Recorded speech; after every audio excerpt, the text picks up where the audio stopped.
Radio Publique Africaine.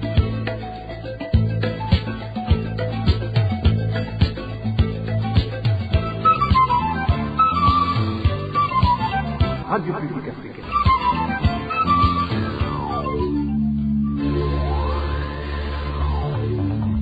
Ni umwanya w'amakuru mu Kirundi. Mukaba muyashikirizwa na Walter Kwizera.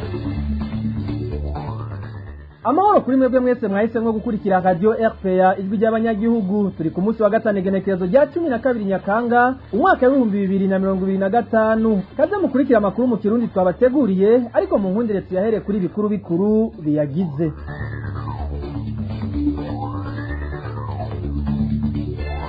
Impunzi z'abanyekongo zisaba gufashwa byihuse ibintu bitarayangara. Ni mu gihe zeruka gukurwa mu rugombo aho zahora ziba zigatwarwa bikubi mu ikambi ya Cishemere, aho mbere zimwe muri izo mpunzi zitari zinemerewe kugira icyo zigenda zitwaje zigifasha kwikenura muri iyo kambi. Iyo ngingo ya leta y'u Burundi yo gutwara izo mpunzi ikiyamirizwa n'urunani CDHVK rusanzwe rwitaho agateka k'impunzi.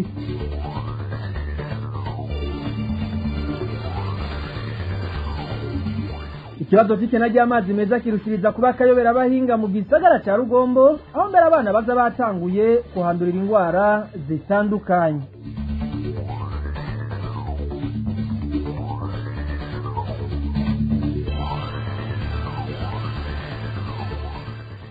Mu kiganiro dukingira ibidukikije cyo kuri uyu wa gatanu mu gice cya kabiri cyano makuru naho turabira hamwe ubuzima bw'udukoko bita inswa, ingene tubayeho, ingene twitunganya n'ingene dufungura ni bimwe tuza kugarukako. Aha nariko nca ku masonga ndabaha ikaze mu idonido ryano makuru.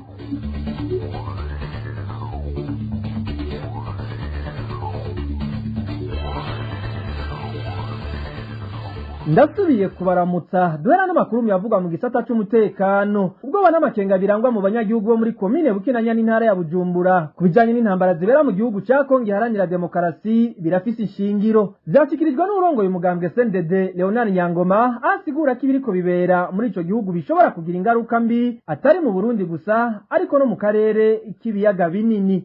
Leonard Nyangoma agasaba umukuru w'igihugu cy'u Burundi gukura abasoda b'abarundi muri Kongo kuko bagiyeyo hadakurikijwe amategeko. Kurikira Leonard Nyangoma arongoye umugambwe CNDD.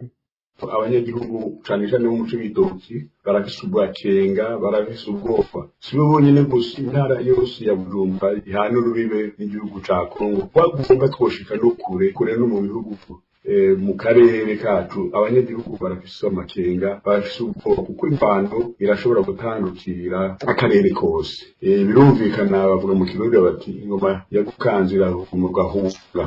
Ayo makenga arumvikana ku Barundi, arumvikana no ku bandi bo muri aka karere kacu. Ubwoba birumvikana nabwo nyene na cane cane iwacu twumva ngo hamaze kumvika abasoda bashika 220 abana bacu, kandi muri bo abatari bake baragandagurwa.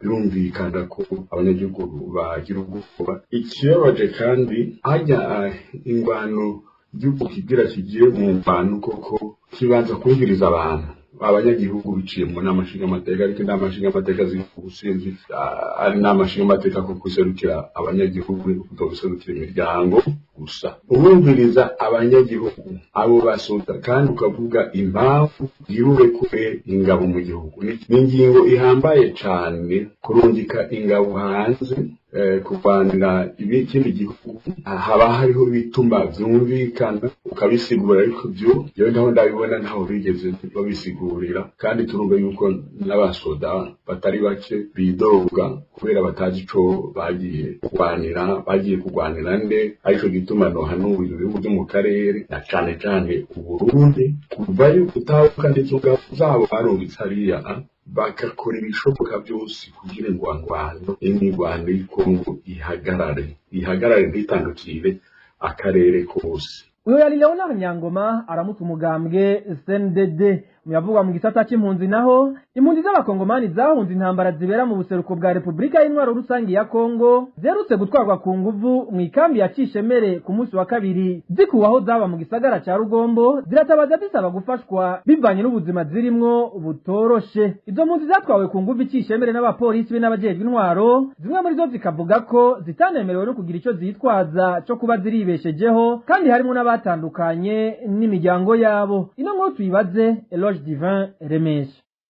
Agahinda ubwoba bwa kazoza ibibazo bitari bike bavuga ko badafitiye inyishu nivyo biranga muri kino gihe impunzi z'abakongomani zajanywe ku nguvu mu ikambi y'ifata kibanza y'Icishemere zikuwe mu gisagara ca Rugombo. Zatwaweyo habanje kuba umukwabu w'abapolisi. Zimwe muri izo mpunzi zabwiye RPA ko atambabazi zajamwo. Bamwe muri izo mpunzi bashikiwe no gutandukana n'imiryango nk'uko bivugwa n'uyu yafashwe yari yagiye gusumira umuryango. Mimi nilikuwa natoka kusoko. Jewe nari mvuye ku isoko hanyuma mbona abapolisi bariko barafata abakongomani bavuga ngo bagombe babatware Icishemere. Nari kumwe n'abana bamwe mu bo mfise, abandi bari muhira aho nari nsanzwe mba. Abari muhira numva ko basigaye bonyene. Shitse Icishemere nisanze ndi mu buzima bugoye kuko nta kintu na kimwe co guteka nari mfise, nta n'imbabura. Agahinda karanyishe, nibaza abana banje, nibaza uko bazobaho. Nk'abasigaye mu Rugombo sinzi uko babayeho. Turi kumwe kandi n'abana bazanywe batari kumwe n'abavyeyi babo. Nukuri tumerewe nabi. Izo mpunzi z'abakongomani zikaba zabwiwe ko inyuma yo gushikanwa Icishemere hazokurikira kujanwa mu yindi kambi iherereye i Makamba. Ivyo babwiwe vyabaciye inkokora bagafatira ku ngorane ababatanguriye i Makamba babayemwo. Batubwira ko bazodutwara mu ikambi iri Makamba kandi naho n'abariyo inzara igira ibice. Bariko baranahunga kubera ata nico bafungura bahabwa. Abajanwe i Makamba nabo bamerewe nabi. Muri kino gihe rero izo mpunzi z'abakongomani zikaba zitabaza amashirahamwe y'abagira neza be na leta y'u Burundi kubagarukirako. Arakoze Eloge Divin Remesha. Hagati aho rero ngizo vyakozwe na leta y'u Burundi mu gutegeka impunzi z'abanyekongo kuva mu gisagara ca Rugombo bakajanwa kuba mu ikambi n'ihohoterwa ryakorewe izo mpunzi. Uburundi kandi bukaba bwarenze ku masezerano bwateye ku mukono. Vyashikirijwe n'uburongoye urunani rw'abaharanira agateka k'impunzi na cane cane ziba mu makambi CDH mu mpfunyapfunyo. Leopold Sharangabo asaba leta kwisubirako ikareka kubandanya ihohotera abo banyekongo kuko ata muntu ahitamwo guhunga. Leopold Sharangabo arongoye urunani CDH Vicar. Mu gutegeka impunzi z'abanyekongo kuva mu gisagara ca Rugombo bakajanwa mu ikambi, mbere bikanavugwa ko n'izindi mpunzi zose ziri mu bisagara zorangira nazo zirarira mu makambi nihohoterwa. Mbere twari tubona ko rinarenga n'amasezerano ya Geneve mu 1951 Uburundi bwayo bwateye ku mukono. Ingingo ya 26 y'ayo masezerano iraho uburenganzira impunzi yahungiye mu Burundi yo gutembera no kuhishaka kuko bwarateye umukono kuri ayo masezerano. Iyo ngingo iravuga ko impunzi yose ibaye mu gihugu yahungiyemwo byemewe n'amategeko ifise uburenganzira bwo kubaho ishaka eka mbere no gutembera uko bishaka, ariko igafatwa n'amategeko yose afata umunyamahanga. Ni ukuvuga yuko kuba uyu munsi leta y'u Burundi totegeka umunyamahanga kuba ahadashaka, ni nkuko naho nyene totegeka impunzi kuba hidashaka. Gufata iyo ngingo rero inyuranye n'amategeko gutyo nibandanya guha isura mbi igihugu c'u Burundi. Iyo ngingo uretse ko ihohotera izo mpunzi z'abakongomani iranohotera kandi agateka k'abana biko ko himirije itangura ry'amashuri, abana bagiye kuba abandi. Abantu bari bafise utwo biyungunganyamwo ha mu bisagara bizogenda gute, bagiye kubaho gute? Ivyo byose rero nivyo leta y'u Burundi yari kwiga ko ikabangira kuri iyo ngingo, kuko ningo tubona ko ihohotera agateka k'impunzi kandi n'ingingo tubona ko iteye ubwoba, n'ingingo tubona ko iteye isoni kuba igihugu gishobora gufata ingingo bene iyo. Twarumvise ko bivugwa ko abategetsi b'u Burundi bagiriza bamwe muri izo mpunzi kuba maneko, kumbure bishobora kuba bazira umukeko, ariko cyo nicyoyiha uburenganzira bwo kubahohotera mu kubakura aho bari basanzwe babayeho mu miji. Aje tuma twebwe dusaba leta y'u Burundi nimba hari impunzi iba ifise ikosa yagirizwa, iyo mpunzi yo ibazwa kandi ikayibazwa gatwe kayo, bitabayeho bafata impunzi zose mu kivunga bakazikorera iryo hohoterwa rimeze gutyo. Rero bamaze kubakorera ibintu nk'ivyo, ni ukuvuga ni ukuri ni hohoterwa liteye isoni. Ni ibintu leta y'u Burundi ikwiye kwisubirako ikareka kubandanya itoteza abo banyekongo kuko ubuhunzi nta muntu ahitamwo guhunga umuntu yisanga yahunze nk'abantu babaye mu buhungiro badakwiye kubandanya batoteza impunzi aho ziba ziri canke impunzi ziba zabahungiyeko. Uyu yari Leopold Cyarangabo arongoye urunani CDH Vika. Mukanya turabandanye no makuru muyavugwa mu mibano. Harabandanya kwibonekeza ingorane y'ikena ry'amazi meza muri zone Rugombo komine Cibitoke. Muri kino gihe abana bakaba babangamiwe n'indwara zitandukanye harimwo izo munda kubera kunywa amazi mabi. Abanyagihugu bakaba bafise ubwoba ko ibintu bishobora kuyangara hamwe ishiramwe Regidezo ritogira ico rikoze. Ino nkuru tuyibaze Dinye Karondo.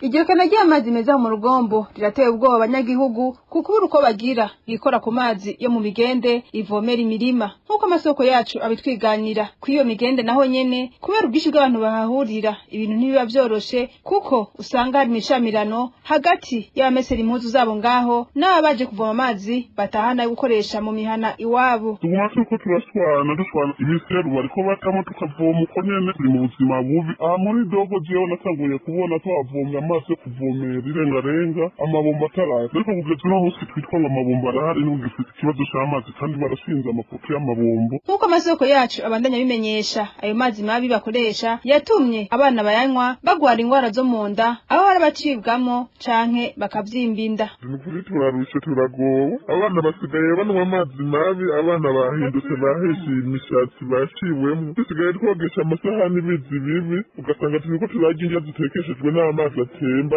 abana ubu basigaye badafungura neza kubera inzoka ubuda bwavyinje. Uretse nabo bana n'abakuze cane cane imiyabaga bamenyesha ko ayo mazi mabi iyo bayoze abatera ingwara zo mu bihimba vyirondoka. Nka twebwe twize mu wa gatandatu twumvise nk'abagitsina gore twe baravuga amazi atemba kubera harimwo ingwara ariko duhaye tuyoga wese turiko turagwara ingwara zo mu bihimba vyirondoka tutaziyo zizananye. Abanyagihugu bavuganye na RPA bamenyesha ko bageze aho umwansi ashaka basaba ishiramwe Regidezo kubagarukira igakemura ico kibazo bafise amazi atararenga inkombe. Tugushimire nawe Dinye Karondo. Mu gisata c'amagara y'abantu naho kuva mu mwaka wa 2018 urunani rw'amashirahamwe avuza imiti Kirundi rwemerewe gukora ku mugaragaro bageze ku bavuzi kama barenga 2600 byaraye bishikirijwe na Nicolas Jotin arongoye urunani rw'amashirahamwe y'abavuzi imiti kama RNATB. Hari kuri uyu wa kane aho hahimbazwa umunsi mukuru wahariwe kuvuza imiti kama muri Afrika. Kurikira Nicolas Jotin arongoye urunani rw'amashirahamwe y'abavuzi imiti kama. Kuva urunani rw'amashirahamwe avuza imiti kama mu Burundi RNATB rutanguye gufita amategeko arugenga y'amategeko nshikiranganje yo mu 2018 watanguye rufise abavuzi kama bagera ku 520. Ubu tukaba tugeze ku gitigiri kingana 2631. Aho ngomvye kuvuga abavuzi b'imiti kama mu Burundi bageze gufita ivyangombwa bizwi n'amategeko kandi baye bakora ku mugaragaro. Urunani rw'amashirahamwe avuza imiti kama RNATB watanguye rufise amashirahamwe 9. Ubu muri kano kanya doye twiginana iyisabukuru rukaba rugeze ku mashirahamwe 16 asanzwe avuza imiti kama mu gihugu cacu c'u Burundi. Abo bavuzi baragiye hamwe barigirira ico no kwita amazu y'ubudandarizo bw'imiti kama. Ubu mu gihugu cose tukaba tugeze ku mazu y'ubudandarizo amwe twita ama officine pharmaceutique y'imiti kama agera ku 4210. Urunani rw'amashirahamwe avuza imiti kama mu Burundi RNATB twagomba gusaba kugira ngo abavuzi kama mu Burundi baronke isuzumiro ry'imiti kama kugira tuje ku rugero rwiza rw'igihugu ndetse na mpuzamakungu. Twasaba kandi ababijejwe basanzwe bafise uburenganzira bwo gutanga amatongo kuronsa amatongo yo kurimiramwo ibiterwa ntangamiti vyagiye birabura mu gihugu cacu c'u Burundi kugira tubizamure. Turafise imiti ntangamiti myinshi yagiye irabura mu gihugu cacu mugabo habonetse aho bitererwa tuca tubizamura bigasubira bikaboneka nk'uko vyahora. Indwara zirenga 400 nazo nizo muri kino gihe zishobora kuvurwa n'imiti y'Ikirundi nkuko byashikirijwe na muganga Oscar Ntihabose yasarukiye ubushikiranganje bw'amagara y'abantu. Tumutege yombi. Twishimikije kino kigo kivuga kiti dushigikire intambwe tugezeko mu guteza imbere ubuvuzi kama. ejo twari ngaha nyene aho twariko turarabira hamwe igitabo gitororokanya imiti mwebwe mwadufashije gushira ahabona yabivuze ko irengera 400 ndetse n'indwara iyo miti ivura. Ivyo rero bikazofasha abahinga n'abashakashatsi gupima neza ingene iyo miti ivura, bita principe actif, kugira tuzomenye ko nimba dufata amazi y'inganigani timbega mfata agacupa gatoya canke ifata litiro. Ico gitabo twari tukirindire kuva hararenze imyaka 10. Wewe Jota ati mu 2040 nzoba mfise imiti ngahe ishobora kuja muri laboratoire muri INSP. Wewe Bernard muri ijya miti ukoresha udashaka gushira habona neza, uratwemereye ko 2040 hazo harimo imiti 3 izo imaze gukorwa ko ubushakashatsi tukandika mu gitabo, mbere uzohabona yitirirwa uzoshaka gukoresha wese azobanza kukubaza kugira ngo umufuko wawe uheze uronka amahera. Umunsi mukuru wahariwe kuvuza imiti kama muri Afrika ukaba usanzwe uhimbazwa buri mwaka kwigenekerezo rya 31 ukwezi k'umunani. Iyi muriko murumviriza ni Radio RPA ijwi ry'abanyagihugu. Mukanya isase turatandukira igice cya kabiri icano makuru. RPA Urano ni wa mwanya wahariwe ikiganiro dukingira ibidukikije. Mu kiganiro dukingira ibidukikije cyo kuri uyu wa gatanu tuzakubayagira ku bijyanye n'udukoko bita iswa, ingene zibayeho, ingene zitunganya n'ingene zifungura. Ni bimwe mu byo tuza kugaruka ko muri kino kiganiro. Ikiganiro dukingira ibidukikije cyo kuri uyu wa gatanu mu gishikirizwa na David Claude Mbananayo.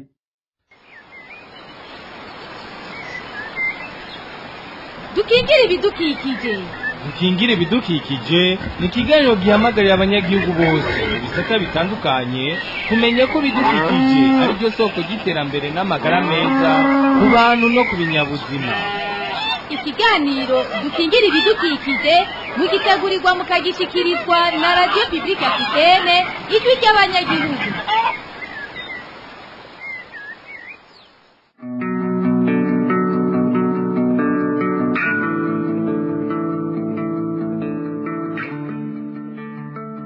Ndabaramukije inshuti bakunzi ba Radio Publique Africaine ijwi ry'abanyagihugu, nongera ndabaha n'ikaze mu kiganiro dukingira ibidukikije cyo kuri wa gatanu igenekerezo rya 12 Nyakanga umwaka wa 2025.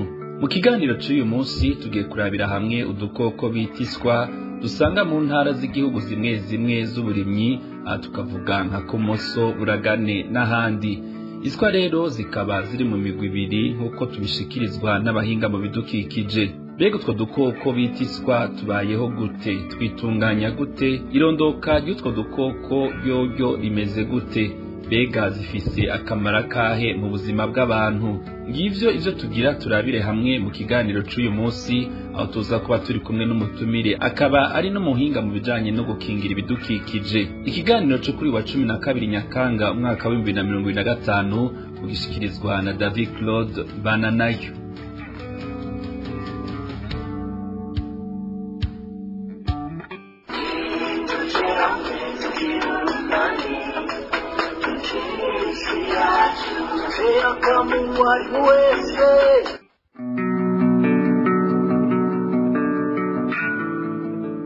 Chuti bakunzi bisamirizi RPA n'ibiganiro vyayo, ndasubiye kubaramutsa no kubaha ikaze mu kiganiro dukingira ibidukikije. Nkuko nari mpejeje kubibabwira mu ntangamarara za kino kiganiro, tugiye kurabira hamwe ibijanye n'udukoko bitiswa. Ariko imbere yuko twinjira mu idonido rya kino kiganiro, reka mugenzanje Elvis niyo mwungere amanza tubwire mu ncamake utwo dukoko bita iswa utwaritwo.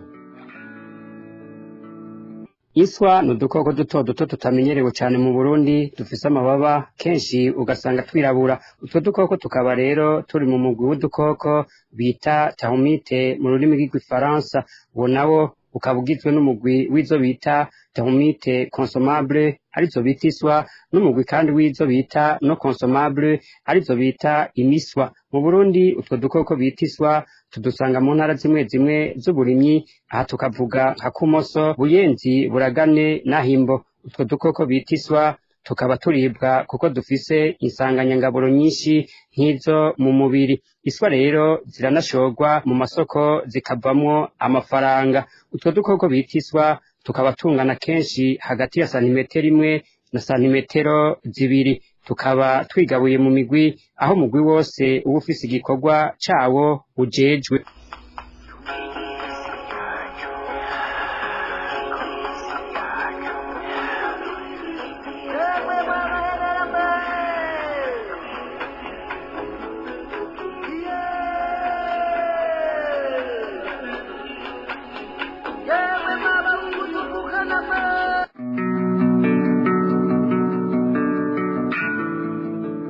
Umutumire turi kumwe mu kiganiro cy'uyu munsi ni umuhinga asanzwe yanonosoye ibijanye n'ubuzima bw'ibidukikije Engineer Jean Paul Muhimpundu.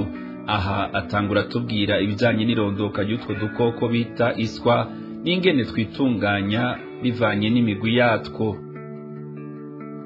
Zivyara hagati y'ibigabo n'ibigore, kuvuga ko zirarondoka kuja ku bindi bikoko vyose. Ikigore kigaca kitanga amagi aravamwo cimisi ico bita larve, hama larve nivamwo ico bita inswa nini ikuze adult. Iswa ziba kenshi mu migina, ivyo bita amakoloni ni mu Gifaransa. Mu mugina rero haba harimwo integuro zidasanzwe. Izo nteguro rero ziba ziri mu bice bitatu.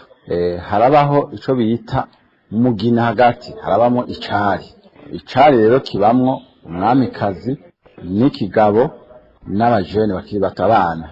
Mu mugina kandi haba harimo n'inzira nyinshi aho iswa zica zigiye gusuma bita matineur. Harabaho kandi n'ivyumba zibikamwo ivyo zasumye. Rero hajya mu mugina haba hariho intunganyo zidasanzwe cyo bita organisation. Umwamikazi ajejwe guta amagi, nayo umwamikazi ashobora kumara gushika ku myaka 50. Hariho umwami nawe ajejwe kuvyara ku mwamikazi. Umwami rero kenshi ntaramba cyane gushika ku mwaka umwe. Ivyo bita abakozi mu Gifaransa bita ouvrière, bajejwe ibikorwa byo mu mugwi canke aho zibaye, mu kuja gusuma, kurondera amazi n'ibindi byose bitunga uwo mugwi cyo bita koloni aho ziba zibaye. Les ouvrières kandi ziranakurikirana zikagaburira abana b'iswa. Ivyo hariho kandi abasirikare bajejwe kurinda wa mugina, nabo nyene ntibarenze umwaka. Burya zifise imigwi itatu twagurupe, izo bita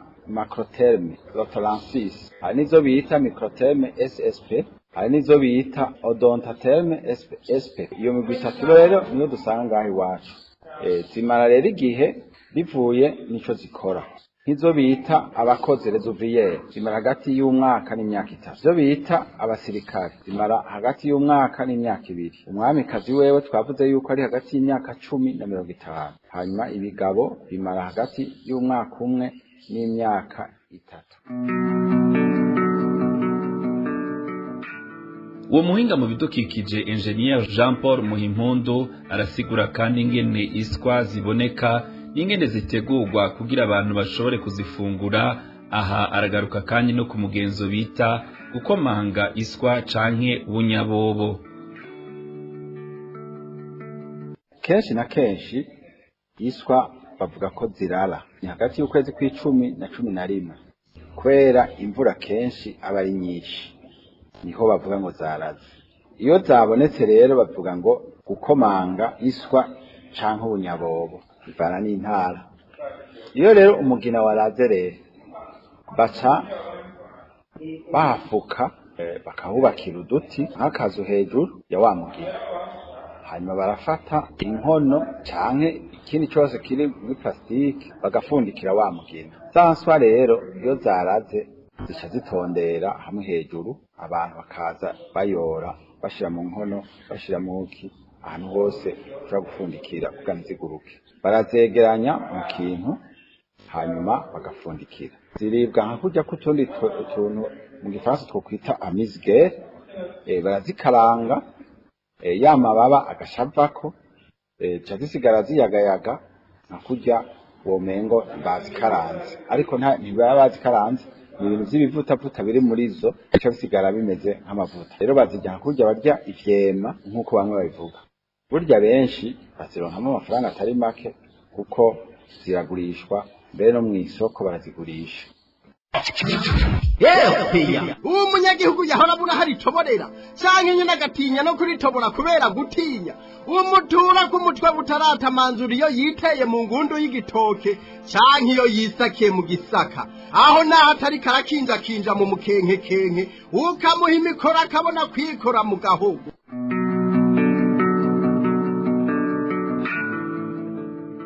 bakunzi y'imisamirizi RPA ijwi ry'abanyagihugu turacari mu kiganiro dukingira ibidukikije aho turiko turabira hamwe ibijanye n'udukoko bita iswa rero ngo zishobora kurara mu migina canke mu bindi bibanza uko tubandanya tubishikirizwa n'umutumire wacu asanzwe ari umuhinga mu bidukikije Engineer Jean Paul Muhimpundu. umugina iswa zibamwo kenshi usanga ari agasozi kadunduruye uvuga ico bita soulèvement de la terre usanga havyimbye kenshi iyo ari iswa nta ngorane kubera hari iyindi migina usanga irimo nk'inzoka canke iki zishobora no guhumira abantu ariko ari iswa zirahagerera zigasha ziyinstara zigasha zihubaka zishiramo bya vyari zigashiramo bya binogo zicamo zigiye gusuma zigashiramo n'aya mashambe zibika mu byo zifungura. Rero iyo zaraze bivana n'ahantu bikavana n'abantu kandi bamwe bashobora kuzubakira cyangwa akazitora zitubakiye. Aho bazubakiye rero barashinga uduti bakamera nk'abashiramwo n'utwatsi canke ibitoto canke ibihubahuba bakamera nk'abasakara nka za nzu z'ikirundi za kera. Hama rero iyo zaraze rero zivayo zigatondera baca bajanaho ibikoresho bakoresha mu kuzicakira mu kuzifata nuko bigenda. Hanyuma rero zitubakiye nazo zishobora kurara mw'ibarabara ku bibuga ahantu hose aho barimye zirarara kandi ntibazinde no kuzubakira. Batazubakiye rero bazitora uko uzosanga zarundarundanyeko zigisohoka mu dutoboro turaho usanga ari udutoboro zisohokanamo. Hanyuma rero organisation rero yazo burya iswa zirafise ico bita mucus mu gifaransa zirekura kugira ngo zimenyane ko zisangiye umugwi canke groupe ziba zirimo. Niyazimiye ikurikiranye iyo mucus ziba zasohoye zirashaka kugendagenda ariko ntizizimire zigatorana. Rero zirafise organisation spéciale mu kugenda muri zo tunnel burya imwe ije imbere izindi zigasha zikurikira kubera iki? Kubera ya organisation yazo zifise mucus zifise rero mucus zishira hasi kugira ngo n'izindi zimenye ko hariho zaciye nuko rero zitunganya mu kwaho kwazo.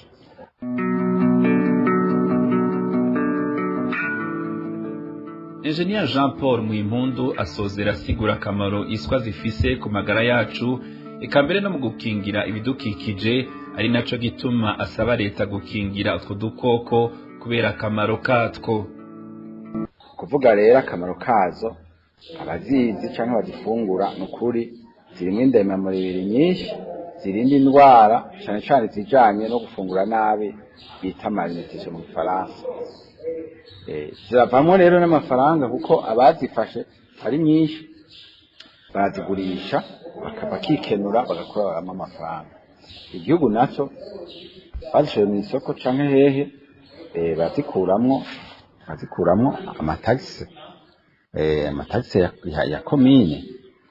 Urumva rero ko ni bimwe abantu bakwiye kwijukira mu kurondera kuko bifasha mu buzima bwa none. Muti none turetse ivyo zifise akandi kamaro akahe? Navuze ko tuzisangamwo indemamubiri nyinshi zifasha kurwanya indwara, zifasha kandi no kurinda indwara yo gufungura nabi. Zirafasha kandi mu gukingira ibidukikije. kuko zifise ico bita impact environnemental